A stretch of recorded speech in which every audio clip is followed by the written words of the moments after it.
Governor Punjab का हमजा शहबाज से हल्फ ना लेना सियासी दावपेच और बदनीयती है।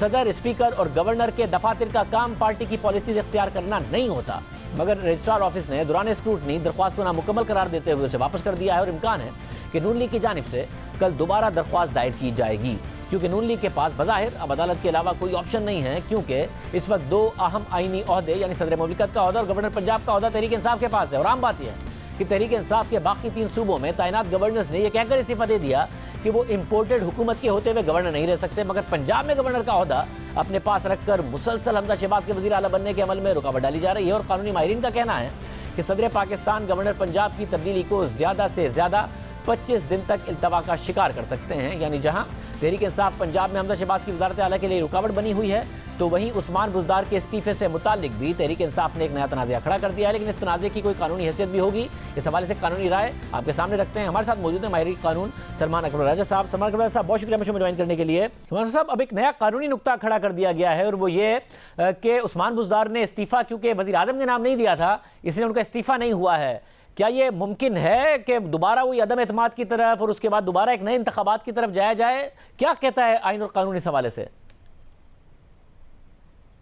देखिए, जो गवर्नर साहब अब पोजीशन अपना रहे हैं उसमें मैं समझता हूँ सियासत हो रही है। देखिए, आइन में ये जरूर लिखा है कि वजीर आला जब इस्तीफा देंगे तो इस्तीफा जो है वो गवर्नर को एड्रेस होगा, यानी कि उसमें जो मुखातिब है वो गवर्नर होगा।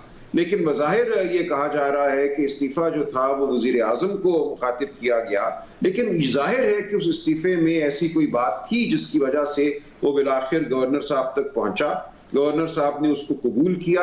कबूल करने के बाद आइन की एक और शिक है, उसके तहत वजीर आला साहब को कहा कि अब आप अगरचे इस्तीफा दे चुके हैं लेकिन आप काम जारी रखिए, यानी कि उन्होंने उनके इस्तीफे को कबूल कर लिया। माना कि ये इस्तीफा जो है आइन के मुताबिक है, मैं इसको कबूल करता हूं और अब आप काम जारी रखिए। उसके बाद एक इलेक्शन भी हो गया ऐवान में। वो इलेक्शन हाई कोर्ट के हुक्म के तहत हुआ। उस इलेक्शन के तहत एक नया वजीर आला भी मुंतखब हो गया। तो कानून में हम एक इस्तिलाह और एक तसव्वुर इस्तेमाल करती हैं जिसको हम कहती हैं पास्ट एंड क्लोज्ड ट्रांजैक्शन। अब ये मामला हो चुका है, ये आगे बढ़ गई है बात। अब ये कहना कि हम ये तसव्वुर करेंगे कि इस्तीफा हुआ ही नहीं और उसके बाद के तमाम जो वाकयात हैं वो कलअदम है, ये मेरी नज़र में बिल्कुल एक गलत राय है। और अगर ये मामला अदालत में जाता है तो अदालत इस हवाले से यकीनन तस्हीह करेगी। अब आप घड़ी को वापस वहाँ नहीं ले जा सकते जहाँ ये वज़ीर आला के इलेक्शन से पहले थी या इस्तीफा कबूल होने से पहले थी। तो ये तो मामला है गवर्नर साहब की हद तक।